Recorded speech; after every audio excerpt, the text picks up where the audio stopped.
तो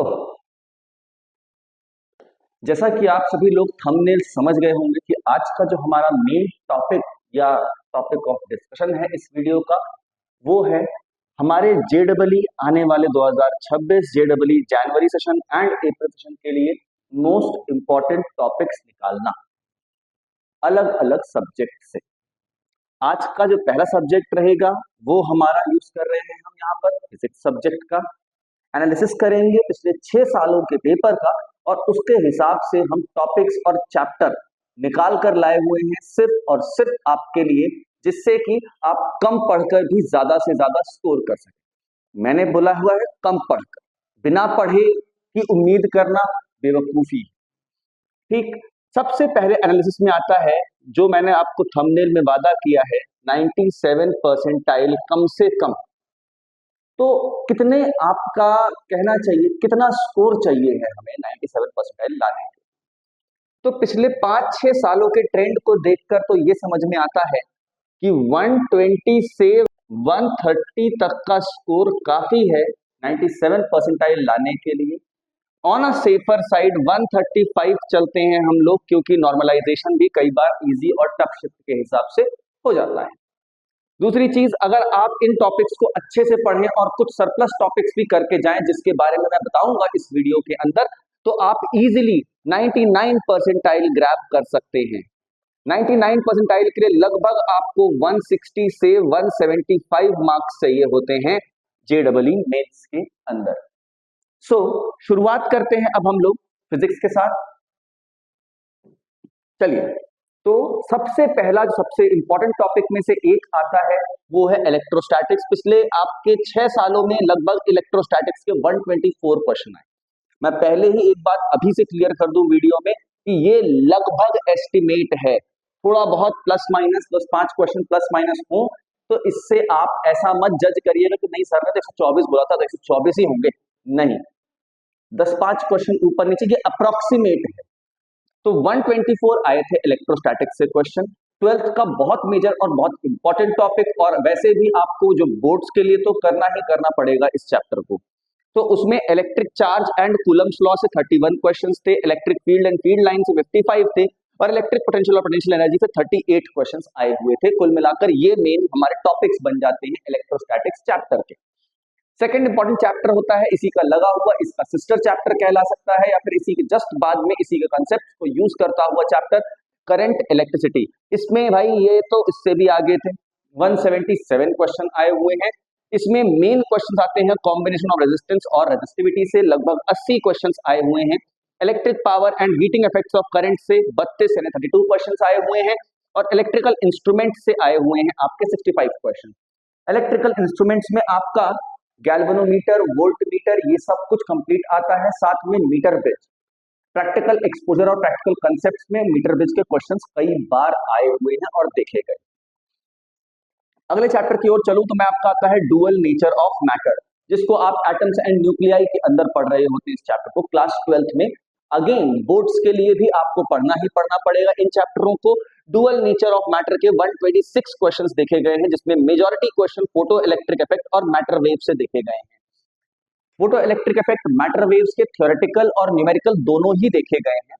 और हाँ, फोटो इलेक्ट्रिक इफेक्ट वगैरह अगर आप इसके क्वेश्चंस प्रैक्टिस कर रहे हैं कि आपको कहीं ना कहीं केमिस्ट्री के अंदर स्ट्रक्चर ऑफ एटम में भी आपको पैरेलली ये चैप्टर क्या कर देगा, हेल्प कर देगा। चलिए, एटॉमिक फिजिक्स 81 क्वेश्चंस देखे गए हैं यहाँ पे, Bohr's atomic model, atomic spectrum, इसके भी आपको क्वेश्चंस काफी सारे देखे गए हैं। इसके बाद आता है लॉज ऑफ मोशन, ये क्लास 11th का चैप्टर है और बहुत ही ज्यादा इजी चैप्टर है। मैं ये नहीं कहूंगा कि बहुत टफ चैप्टर है, कंसेप्चुअल चैप्टर है। आपको इजीली अगर आप वेक्टर कंपोनेंट ब्रेक कर सकते हो और अगर फ्री बॉडी डायग्राम बना सकते हो तो प्रैक्टिस से बहुत इजीली आप इस चैप्टर को मास्टर कर सकते हो। और मॉडरेट पे बेसिकली कह सकते हैं, मॉडरेट भी नहीं, इसके काफी ज्यादा क्वेश्चंस आते हैं, डायरेक्ट क्वेश्चंस आते हैं। न्यूटन्स लॉज ऑफ मोशन वाले चैप्टर से आ जाते हैं इसके पार्ट से, फ्रिक्शनल फोर्सेस एंड फ्रिक्शन वाले क्वेश्चंस आ जाते हैं, और इक्विलिब्रियम ऑफ फोर्सेस जो कि मोस्टली फ्री बॉडी डायग्राम से आपका बहुत इजीली हो जाता है। इन चैप्टरों में इस टॉपिक से, बेसिकली इस चैप्टर के अंदर इस टॉपिक से आपको मेजॉरिटी ऑफ द क्वेश्चंस देखने को इस बार भी मिलने की उम्मीद है। इसके बाद ग्रेविटेशन की बात करूं, ये भी एक बहुत ही आसान चैप्टर है। Acceleration due to gravity and laws of gravitation पे लगभग 62 क्वेश्चंस आए हुए हैं, और gravitation potential and potential energy से 36 क्वेश्चंस आए हुए हैं। अगेन एक बहुत डायरेक्ट चैप्टर, बहुत ज्यादा दिमाग नहीं लगाना होता है, कंसेप्ट है, बेसिक कंसेप्ट, और उससे डायरेक्ट धड़ाधड़ क्वेश्चन होते हैं भाई। अगला होता है magnetic effects of current. Again वो एक ऐसा चैप्टर जो कि आपका 12th के लिए बहुत इंपॉर्टेंस रखता है फिजिक्स के अंदर। कुछ अगर आपने नोटिस किया हो तो आप ये नोटिस कर पाओगे कि जो बहुत बड़े और भारी चैप्टर्स हैं उसमें मेजॉरिटी पोर्शन आप देख रहे होंगे 12th के चैप्टर्स का है। तो अगर आप जेईई की तैयारी कर रहे हो और साथ में 12th बोर्ड्स के लिए भी टारगेट कर रहे हो, तो आप 12th का सिलेबस अच्छे से अगर फिजिक्स का कर लोगे और साथ में कुछ कुछ टॉपिक्स 11th के, and you are good to go. 97 percentile छोड़ो, 99 तुम्हारे हाथ से कोई नहीं छीन के ले जा सकता है। मैग्नेटिक फील्ड से 57 क्वेश्चंस हैं इसमें। Motion of charge particle in magnetic field 50 questions हैं। Force and torque on current carrying conductor से 37 क्वेश्चंस हैं। ये क्वेश्चंस मोस्टली और डायरेक्ट फॉर्मूला बेस्ड, जो कि केसेस के अंदर आते थे आपके फॉर्मूले, उस फॉर्मूला बेसिस पे डायरेक्ट क्वेश्चंस इसके देखे गए। अगला आपका आता है यूनिट्स एंड डायमेंशन। अगेन एक बहुत ही इंपॉर्टेंट और बहुत ज्यादा इग्नोर्ड चैप्टर 11th का, क्योंकि फर्स्ट चैप्टर है ये। बहुत से बच्चे इसको इग्नोर करते हैं, बोलते इससे क्या ही पूछेगा, पर इससे 2 क्वेश्चंस आपके गारंटीड हैं, और इतने इजी क्वेश्चंस आते हैं ना कि डायरेक्ट हो जाते हैं अगर आप ढंग से पढ़ा हो तो। पहला आता है डायमेंशनल एनालिसिस से 75 क्वेश्चंस आए हैं पिछले 6 सालों में, लगभग हर शिफ्ट में एक क्वेश्चन देखने को मिला है। एरर एनालिसिस से भी लगभग हर शिफ्ट में आप कह सकते हो, कभी मॉर्निंग तो कभी इवनिंग, पर हर दिन एक क्वेश्चन लगभग आया ही हुआ है आपका, और कभी कभी तो दोनों ही शिफ्टों में, एक दिन की दोनों शिफ्टों में भी 2 से क्वेश्चन देखने को मिले हैं एरर एनालिसिस के। तो ये भी एक बन जाता है हमारा most important chapter. Motion in 1D के आए हैं आपके 94 क्वेश्चंस। ये उसमें यूनिफॉर्म मोशन, ग्राफिकल क्वेश्चंस और मोशन अंडर ग्रेविटी आता है। ये बड़ा ही आपका कह सकते हैं डायरेक्ट क्वेश्चंस आते हैं। ग्राफिकल क्वेश्चंस अच्छे से 1D के तो खासकर ग्राफ करके ही जाना। 1D के ग्राफ अगर आपने कर लिए तो आपके कई सारे ग्राफिकल क्वेश्चंस बहुत इजीली हो जाएंगे, और कई सारे नॉन ग्राफिकल क्वेश्चंस भी ग्राफ से सॉल्व हो जाते हैं। आगे बढ़ते हैं थर्मोडायनेमिक्स। थर्मोडायनेमिक्स लोग छोड़ देते हैं, बोलते हैं टफ है, तो बॉस रोटेशनल छुड़वा ही रहा हूं, रोटेशनल छुड़वा ही रहा हूं, थर्मो मत छोड़ देना।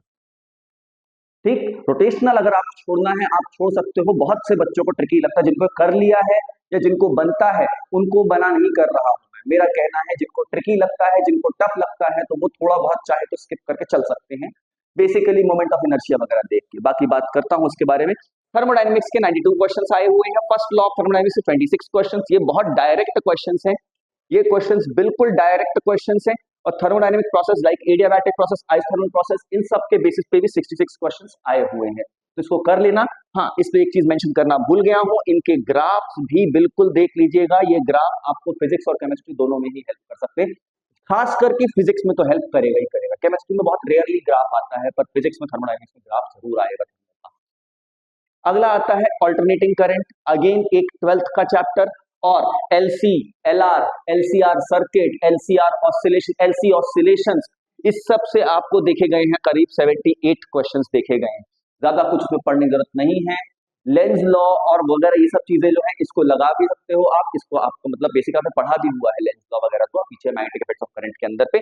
लेकिन अल्टरनेटिंग करंट के अंदर आप ये 78 क्वेश्चंस के हिसाब से इन सर्किट्स को बहुत अच्छे से कर लेना। रे ऑप्टिक्स की बात करूं तो भाई रे ऑप्टिक्स का वेटेज ज्यादा हर बार रहा है, इस बार भी रहेगा। इसमें 122 लगभग क्वेश्चंस देखे गए हैं, जिसमें mirror formula, reflection in spherical mirror के 17 ये कम आता है। क्रिटिकल एंगल और total internal reflection, total internal reflection के लिए आपके 11 क्वेश्चंस आते हैं। ज्यादा क्वेश्चंस आते हैं आपके लेंस फॉर्मूला से, रिफ्रैक्शन पे, कर्व्ड सरफेस से, और refraction of light from plane surface से भी as compare to mirror formula से ज्यादा क्वेश्चन देखे गए हैं। प्रिज्म और डिस्पर्शन ऑफ लाइट से भी कम है, पर अगेन इजी क्वेश्चंस आते हैं, डायरेक्ट क्वेश्चंस आते हैं, और ये आपके लिए एक स्कोरिंग पॉइंट बन सकता है। अपार्ट फ्रॉम दिस अगर मैं बात करूं वेव ऑप्टिक्स से, तो यंग्स डबल स्लिट एक्सपेरिमेंट, इसके क्वेश्चन तो बहुत बहुत मतलब जब से मैंने दिया था तब से लेकर आज तक यूआईडीएसई के क्वेश्चन तो आते ही आते हैं। आपको एक क्वेश्चन पक्का पक्का देखने को मिल ही जाएगा। अगला है पोलराइजेशन ऑफ लाइट, इससे भी 16 क्वेश्चंस आए हुए हैं, कम आए हैं पर आए, पढ़ लो, फायदा है। Mechanical properties of fluid, fluid mechanics कहते हैं इसको हम लोग। इसमें हाइड्रोडायनेमिक्स, एफ्लक्स वेलोसिटी, इन सबसे क्वेश्चन देखने को मिला है। सरफेस टेंशन से अच्छा खासा क्वेश्चन का वेटेज देखने को मिला है और विस्कोसिटी से भी आपके क्वेश्चंस काफी सारे देखे गए। अगला है सेमीकंडक्टर्स, डायोड्स और लॉजिक गेट्स। लॉजिक गेट्स का क्वेश्चन और डायोड्स का एक एक क्वेश्चन परमानेंटली आपके पेपर में बना ही रहता है, ज्यादा नहीं आएगा पर एक एक क्वेश्चन हमेशा बना हुआ है। यहाँ पर 101 क्वेश्चन है, बिल्कुल नेक के साथ क्वेश्चन आए हुए हैं इसके। इस तरह का इस मैंने क्या किया हुआ है, कंप्लीट एक फ्लो चार्ट बनाया हुआ है एक तरह का, जो कि आपको मेरे टेलीग्राम हैंडल और टेलीग्राम चैनल पे आपको मिल जाएगा। आप बिल्कुल से इस वीडियो को शेयर करिए, लाइक करिए, सब्सक्राइब करिए और अपने सभी दोस्तों के साथ इस वीडियो को शेयर करो, जिससे कि मेरा मोटिवेशन भी बना रहे और ज्यादा से ज्यादा व्यूज आए, जिससे मैं आपका अगला पार्ट लेकर आऊं। और लाइक करो, शेयर करो, सब्सक्राइब करो। और अगर आपको इस तरह का कंटेंट, एनालिसिस वाला कंटेंट और भी क्वेश्चन कंटेंट एक्स्ट्रा चाहिए तो हमारे टेलीग्राम चैनल को आप सब्सक्राइब कर लीजिए, डिस्क्रिप्शन में लिंक दिया हुआ है। मिलते हैं आपसे वीडियो के अगले पार्ट में, जहां मैं केमिस्ट्री को डिस्कस करूंगा और मैथ्स को डिस्कस करूंगा। तब तक के लिए बाय बाय।